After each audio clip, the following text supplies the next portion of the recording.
Empire.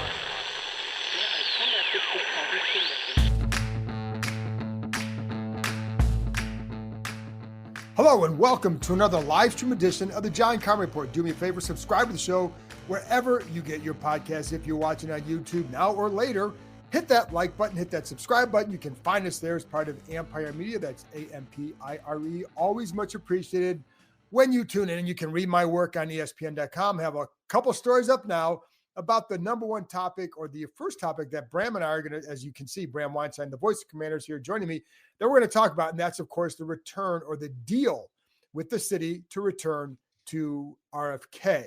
So that's all up on ESPN.com. Just a lot from the festivities on Monday, and just a lot about the deal, etc. So Bram, first of all, people got to know, Bram did a wonderful job as the MC of the event, and I was impressed.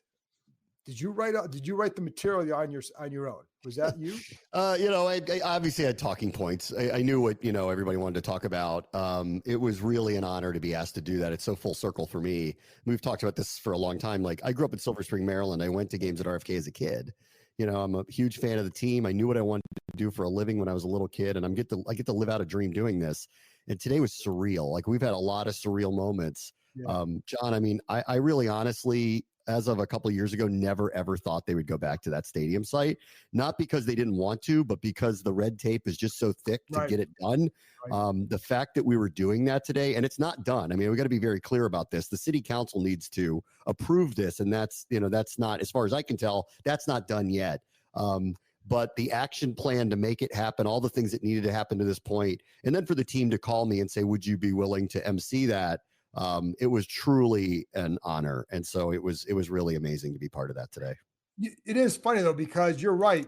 Go back 2 years or so. And at the time, I remember talking to people here about the odds of where they would build the next stadium. Now, first of all, again, they still have to get the approval from the DC council. So you always have to throw that in there, because this is until that shovel is going in the dirt, you just have to kind of do a few of these or whatever, But you go back a couple of years ago and you talk to people, it was, 25% chance it would go from, like, at one point it's like 10, then it get up to about 20. And then one move would happen, like, yeah, it's about 25.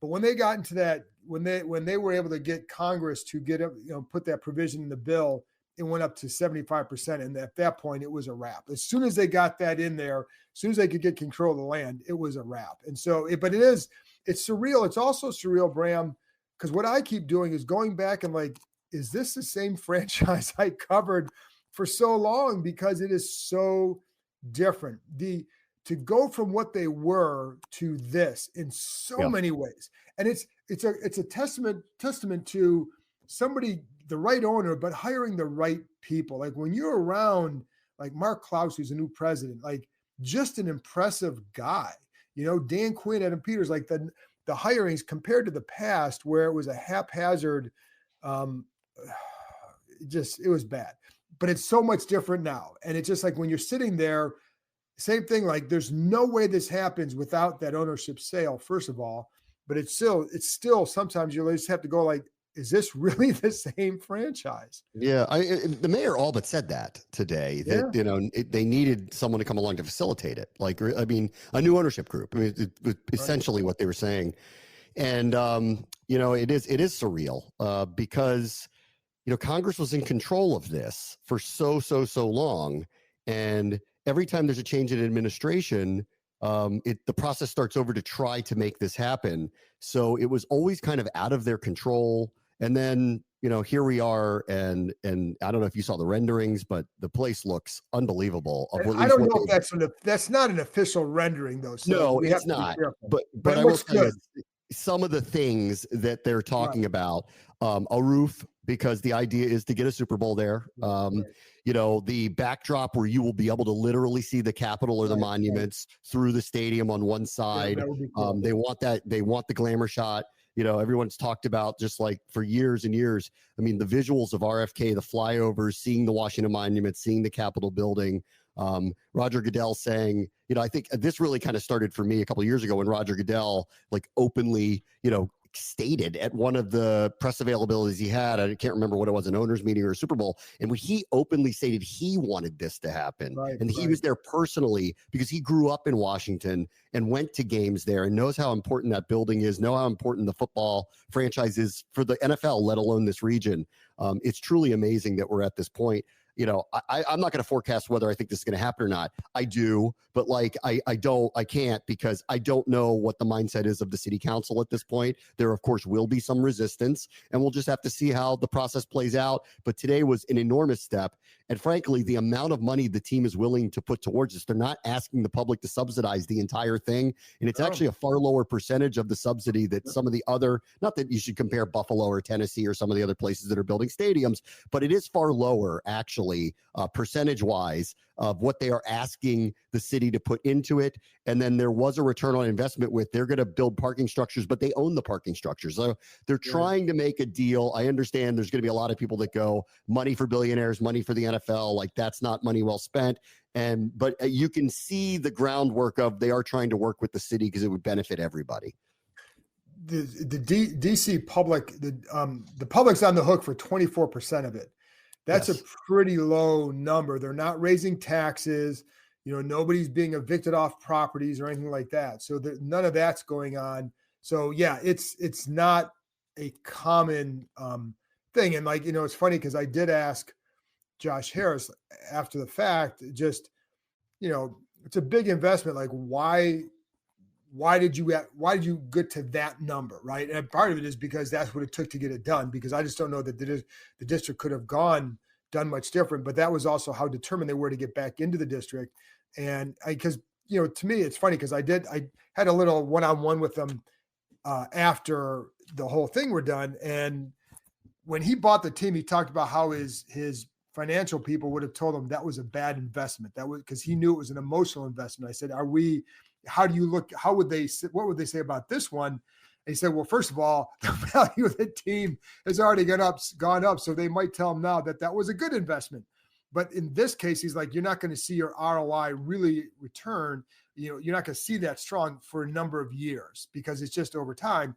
But what you're going to see is a revitalized area in the district. And I think just a much better game day atmosphere. It's just like, it's something that I think everybody could look forward to for sure. So yeah, it's not just the billionaires playground mantra, because, and the other thing, Bram, the 500 million that the district is putting up, of that, they're putting up 1.14 over time, but the first 500, like, that's coming from a fund that was already in place to use for Nats ballpark. Like, they're paying that off next year. So that's going to then go to this. So it's not like raising additional money. It's money that has been earmarked for something. Yeah. I mean, realistically, I'm over my skis talking about this stuff, but like, no matter how they redeveloped RFK, the city was going to have to put in money towards infrastructure of redevelopment, whether it's a stadium or not a stadium. There's no way around that part of it. So, you know, like, let's see what happens here. It's clearly what the fan base wants. It's clearly what the ownership wants. It's clearly what the mayor wants. I think it's clearly what a lot of the council members already want. And I think if you asked, like, largely the populace here who love the football team, that's where they want them to go. And so, like, we'll see what happens. I hope it occurs. I think it could be a massive, massive boon for that part of town.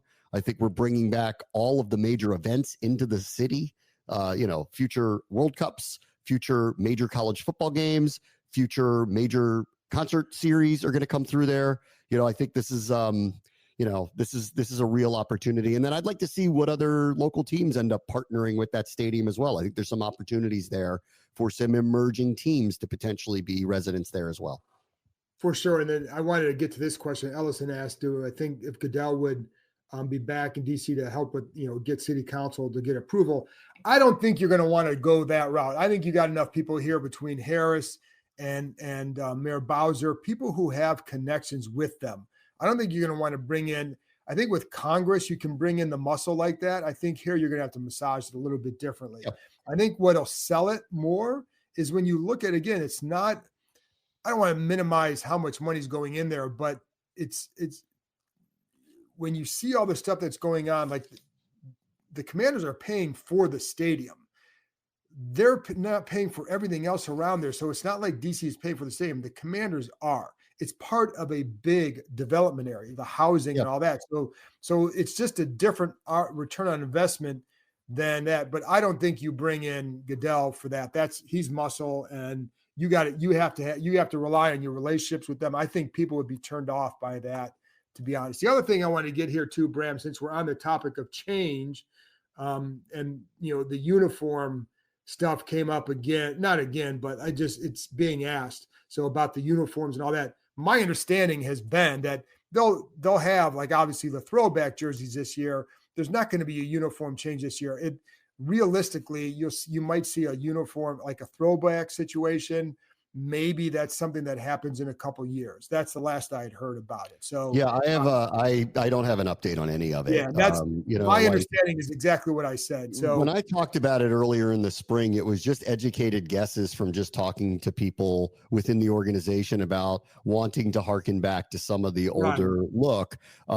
So I haven't heard a thing like, really today isn't really about that. So, and they weren't going to announce anything like that today. No, but I haven't heard. It's not saying that it's not happening. I haven't heard literally anything about it recently. Yeah, I would say this: if it's happening, they're doing a really good job of having no momentum for it, because I haven't heard anything. And then, again, with the city council, we don't know. Like, I don't know what's going to happen. I think we're a little bit early in the stages of it, because they do have to go try, just basically meet with them and try to win some votes. And it may be difficult, but I don't know where that's going to go right now, because, there's just, you may hear it. I think somebody asked me, like, Grant must have said something on the radio about it.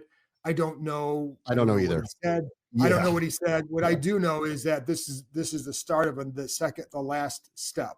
So, listen, it was pointed out, by one of the reporters, I can't remember who, that only 4 of the council members were there in attendance today. They do need 7 to get past this. Correct. So that signals that there is some work to do. And, but, hopefully I'm optimistic, and hopefully it'll work out. Very quickly here, because I've never been asked this before on a live show. Marty wants to know what elementary school I went to. Cannon Road Elementary School. So there you go. Cannon Road in beautiful Silver Spring. Yes. And like somebody else had pointed out, Phil Mendelson, who's the council chair, is against it unless he doesn't want to use any public money for it. But again, that's going to be like, I don't want to go down that road right now, because I don't have enough information to sit there and sound like an expert on it. So anyways, let's get to the draft, because this has been, I always say this, to me, this was a fun day. It was a very tiring day. I was up and out. I was out of the house by about 5:30 a.m. and got home about 5:30 p.m. because we had some stuff this morning down there too. So BetOnline is the world's most trusted betting platform and your number one source for all your sports betting action. Baseball season is in full swing, and we've just started the NBA and NHL playoffs, which has more ways to stay in on the action with the latest odds, news, and scores, even live in-game betting while the games are being played. With the largest selection of odds on everything from the MLB, NHL, and the UFC, BetOnline remains the number one online source for all your sports wagering info. In between games, head over to the BetOnline casino with all the top Vegas-style games, including poker and a live casino. BetOnline. The game starts here. The draft, Bram. What was your big takeaway from the draft? I think it was very purposeful. Like, all the picks seemed to have purpose behind them. I felt like that they were going to go with, and they had, and they literally had, you and I talked about this a lot.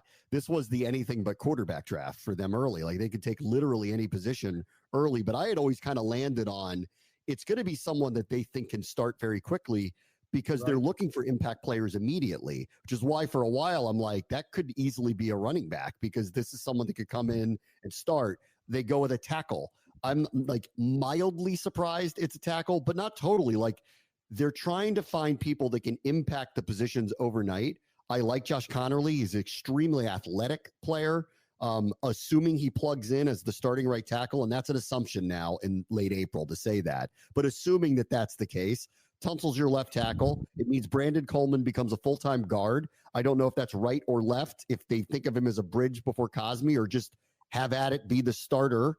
at the left side. I don't know. So I'm waiting to see how that happens, but it's really overnight flipped the offensive line around. The Tunsil trade, the acquisition and drafting of Josh Connerly, and then look at the depth that they have overnight and just think about what their offensive line, just the group was a year ago and what they were able to do to flip that unit around. That unit and the cornerback unit, they have done an unbelievable job in an extremely short period of time of flipping the talent level of both of those position groups as a whole from top to bottom, including the depth. That's where I think Adam Peters gets an A+++. Now, will Connerly be great? We'll see. Will Trey Amos be a really good starter for them? We'll see. But if those two groups got addressed very, very, very quickly, and in my opinion, sufficiently. Yeah, and before the draft, and I knew O-lineman was a definite possibility, and what I'd heard was that no running back in the first or even the second round, right? But you never know, because what if the board falls a certain way? And we've seen that before. So, but I love the idea of building that line for Jaden, and not just for him, but the run game as well, and creating a group that could be very, very good for several years. Now, we know that they need some more, get a little bit more defensive talent. It's funny though, because there's been so much talk about the edge. I mean, it was the run defense that stunk last year a lot more. And I will say this, the edge, like, I'm all in favor. I absolutely believe to get a young guy there to build around. But, I don't know that their pass rush is any worse than it was last year. The run defense has to be better. The ability to take the ball away has to be better. I don't want to undersell Dante Fowler. I think he's a very good, player and a very good pass rusher. But clearly their rush defense was a liability. They've gone about trying to address that and I think think about someone like Dietrich Wise, who's not going to move the needle that much, but is actually very good as an addition. But again, I agree, they couldn't do everything. Edge rush was screaming as a need for them. Apparently once they got to 29, they liked Connerly better, than that. And once they got, and they had said, and they kind of hinted this, because they had said that's a very deep group. I do wonder in the second round pick, if there was a couple of others that got to them, would they have gone that direction? I think the options were really there for them. And then, on day 3, we've talked a lot about this. The more divorced you get from the season, the more it became abundantly clear to me they had to improve explosive playmaking ability on the offensive side of the ball. Yeah. The first thing they did about it was get Deebo Samuel via the trade. This is why we've been looking at running back. It's not that I don't like Brian Robinson or Austin Eckler, but they don't have an explosive player coming out of there. So listen, this is a 7th round pick, but he's got the type of speed and requisite explosiveness that gives him the chance. These are the type of profile people I'm looking for. And with the receiver out of Virginia Tech, he's going to be the, outside of maybe Terry, but maybe not, fastest guy on the field. So can they figure out a way to utilize that speed on the field? And definitively, and this is why I say it was purposeful, they drafted him because they think he's going to be their punt returner. So they found another need. Jamison Crowder, Olamide Zaccheaus are not on this roster any longer. They want to get somebody, give them a little bit of juice on special teams. They're bringing in a guy with 4.3 speed. Yeah, and I like, he's also a guy that when you watch him at Tech, they use him in a lot of end arounds, reverses, and all that. So they use him in spots that he can come in here and do that here as well. He's got the speed to hurt teams. You have to honor his speed, right? And I think Kingsbury is a good coach for him to be with. So I think that's good. And I like the ability on the punt returns, maybe provide some big plays that way and get you going even more, right? So I like that pick. With Ja'Cory, the thing I like about him, one, he runs angry, but two, did they get the one thing I think for them, he didn't play last year, right? So you're going off of what he did the year before. What if he's had this really good year? You see a different side of him. Maybe you're getting some really good value there in the 7th round. I like the way he runs. I mean, there's some holes there, but there are holes in everybody's game. So, but I like what he might be able to add. Yes. Let's see it. And I think with 17 games, we've seen with Brian Robinson, with any running back, it's hard to get through a 17-game season. So you need to have another guy there. And so I was fine with, I was fine with all their picks, to be honest. Like, you don't like. I think they all make. I think you know what I like, Bram, is they make sense, and you don't always see Yes. that. Like, with the Yes. linebacker from UCLA, he gives them something they don't have. There's a speed guy who can cover a little bit. Lane makes sense.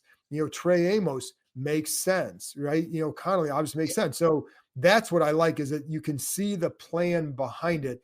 Yes, they still need. The other thing to keep in mind too, like, and I was talking to somebody about this a couple of weeks ago, someone, a scout, just like asking about the Eagles roster compared to this one. And he's like, there's still a good gap. He goes, the Eagles are basically a year or so ahead of where these guys were. So in other words, you're not going to close that gap. You're not going to close it. And that's nothing wrong with that. Like, you're not going to close that gap in one off season completely. So yes, there's still a couple of needs on defense, but I think they've helped themselves for sure this offseason. I mean, I'll say this about the Eagles. I think that's the best constructed roster we've had overall in probably the last 5-10 years, like top to bottom. So everybody's chasing them. Right. The hardest part for Washington is that they're in their division. So that's the part that really makes it difficult, because the only path currently, unless they change the rules about seeding, to get home playoff games or to guarantee yourself a home playoff game is to win your division. And that's a tough road. They've got the toughest road of anybody in the NFL because of what that team is, what they just did, who they are, and in what state they're in. Like, that wasn't a one-off last year. They're bringing back that entire team minus a couple of starters on their prominent ones on their defensive line. And they'll sit there and tell you that they think they have their replacements already on their roster. And until I see otherwise, I believe them, because they've been very good at drafting over the last few years and filling in spots and finding hits. So especially on the defensive side of the ball, that was a marquee defensive draft for them a year ago, and it might be again. So we'll have to just see what it is in chasing them. As far as Washington, but I will say this, like, I'll take our quarterback against anybody's in the NFL. And I think that's why Washington can look at this and say, we might not have top to bottom the 53 that team has, but they don't have our guy. And I think this is where hopefully the difference is. I hear so many people like worried about sophomore slump this, or it's not going to be this or not going to be that. How about what if he gets better? What happens then? What happens then if he actually gets better? So we'll see. Yeah. And I think the keep in mind too, with them, with this line, if they block better, because the run blocking down the stretch was bad. And I don't think the running backs always weren't able to create enough on their own, but the run blocking was bad. So if they can improve in that area as well, now you're diversifying the offense a little bit. That's why I like going the offensive line route with Connolly, because you're moving Coleman over here. So you now have your offensive line. I mean, the guys are there, the pieces are there. So for the next several years, but I like that, the improvement there will have a trickle-down effect that's going to help tremendously. And I think so, and that will help the defense too, because if this offense gets better, it makes them better for sure. So, but I will say, Bram, and I want to hear your opinion on this too. They did look at, in free agency, they looked at some edge rushers like DeMarcus Lawrence, like Joey Bosa. So, and somebody's asking here about Von Miller, Zadarius Smith, and those are the big names that are out there. What would you do? Oh, I think they're bringing in a veteran edge rusher. I mean, like, Lance Newmark basically said that it instructed them in the draft that there were a lot of second wave free agents that are players that can be, could be useful, impact to some degree. Listen, you bring somebody in with that kind of pedigree and you bring them into a place with really, really good chemistry, sometimes it unlocks them again, or it wakes them up, or it gives them an opportunity. So yeah, they're going to have a mercenary in here. I don't know who. I couldn't even guess at this point who. They clearly need that. So I think it was instructive for them. Once they didn't take it in the first or second round, what's the point of taking one just to reach to take one because you said you need one? If you're looking at the list of players and you go, all right, so we don't have our guy that is going to be our guy for the next 5 years, but we definitely have really good answers in the free agent market to try to bring in here to try to bolster it. So I couldn't tell you who. If you're constantly on the move or just tired of skipping meals, Huel has you covered. They're today's sponsor, spelled Huel, and their Black Edition ready to drink is a total game changer. It's a complete meal in one bottle with 35 grams of protein, 27 vitamins and minerals, high fiber, low sugar, so you feel full, focused, and ready for your day. No prep, no cleanup, just grab and go. Huel's already sold over 500 million meals around the world, and now it's your turn to try it. New customers get 15% off plus a free gift at huel.com, huel.com, when you use my code KEIM, K-E-I-M. Don't miss out. Try it today. That's 15% plus a free gift for new customers using my exclusive code KEIM at huel.com, huel.com. Please see our description for terms and conditions. Skip the stress, not the nutrition. Try Huel today for complete nutrition bottle. I want to say one other thing you were talking about with the run blocking and how the offensive line, I think it's important here. There's a couple of things that are happening. Number one, I kind of flagged this with you early in the season. They ran more plays than anybody else. They ran up tempo more than anybody else. They ran a lot more. In general, they ran a percentage more that was a lot to a lot of the other teams. That is over the course of a very long season. It's going to affect the attrition of the players, right? So look at the depth on this line now. I think they are more fortified against if this is how they want to continue to attack, if this is how they want to be, if they want to be the up-tempo team that runs a lot more plays than everybody else, keeps the defenses on the field, forces them to have to deal with Jaden quickly and can't match up substitute. Well, you need to have an offensive line, and you need an arsenal of running backs, and you need an offensive line that's got depth on it. And I think that they're addressing that. So I think that that's a big deal too, that they're doing it. And secondarily, schedule's going to be out in a couple of weeks. John, they're going to have short weeks this year. They're going to have night games. They are a draw.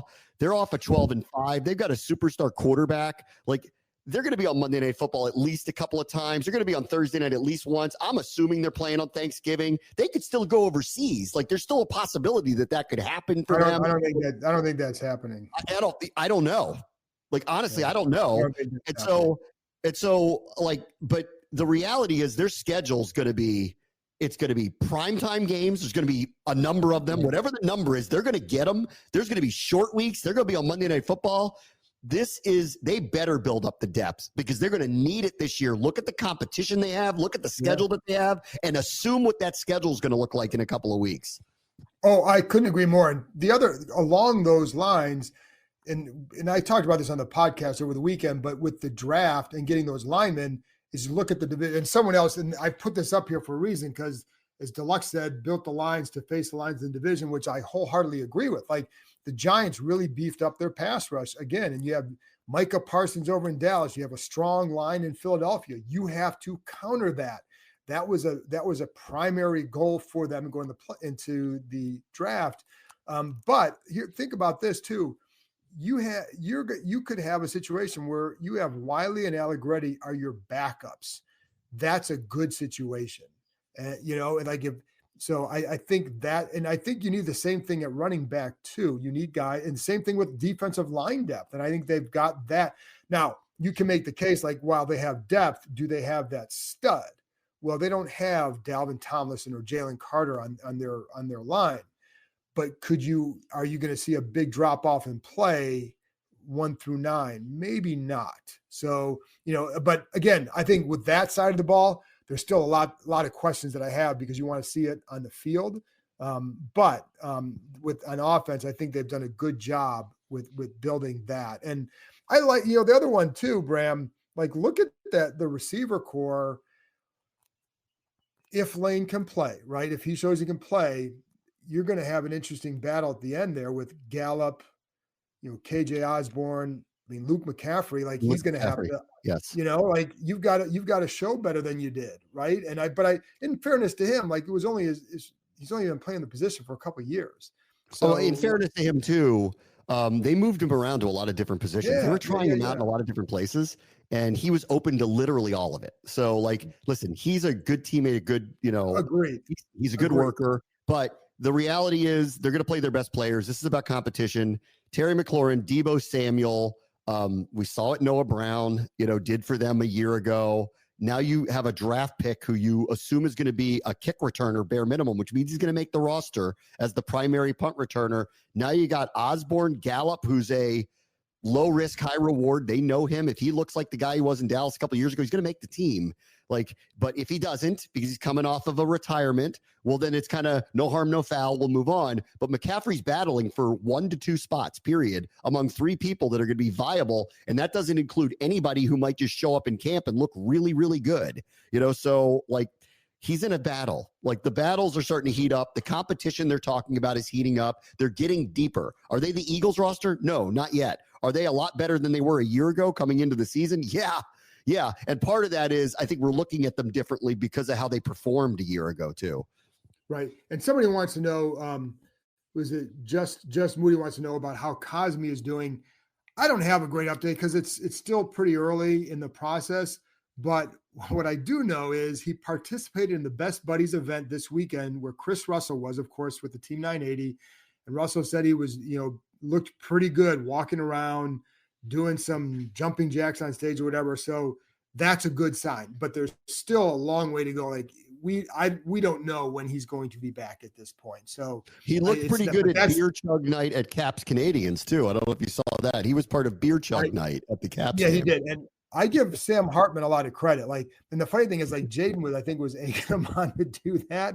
Yeah, I would not expect Jaden to do that. Sam Hartman, God bless him. So that was kind of fun. But last thing is on the defense, I don't know, and this will be the big question off season. I don't know if they've done enough. That's not going to happen. I do like the Amos pick. What I like about him, Bram, is I think it diversifies their defense just a little bit more. You have a guy who can play press, and then you can watch him in college.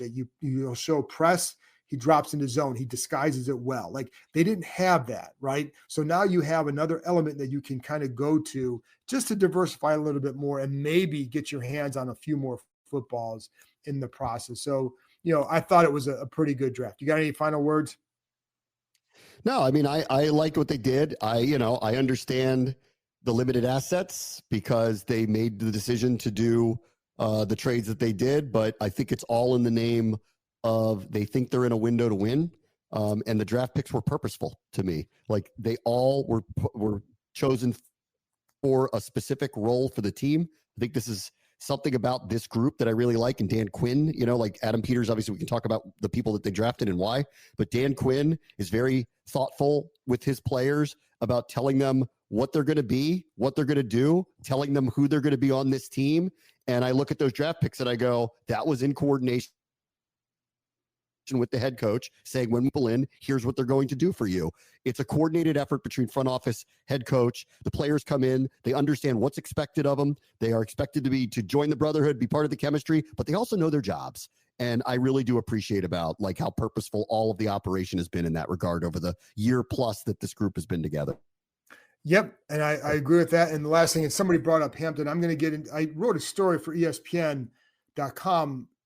It was last week. These days are kind of running together. I need some sleep, man. But I wrote something last week about one way they can improve. And I don't want to get into all this. It's a whole other topic, is the rookies, right? Because somebody brought up Dominique Hampton here about up to 245 pounds. I don't know what his weight is, but what I do know is there are guys on there who were drafted last year who can take a quote step up to help them this year. So another way to improve is by the development of a guy like Johnny Newton. Ben Sinnott, will he do more? Jordan McGee maybe can find more of a role for him, right? So there are other guys that can do things. And I think in capping it off on Jaden Daniels, he's the last guy I will ever worry about because of the work he puts in. So, and I think by protecting, you want to help him grow, you protect him and you get him a little bit more help at receiver. So anyway, they did all that. Bram, I appreciate it. Great job today emceeing the event down there.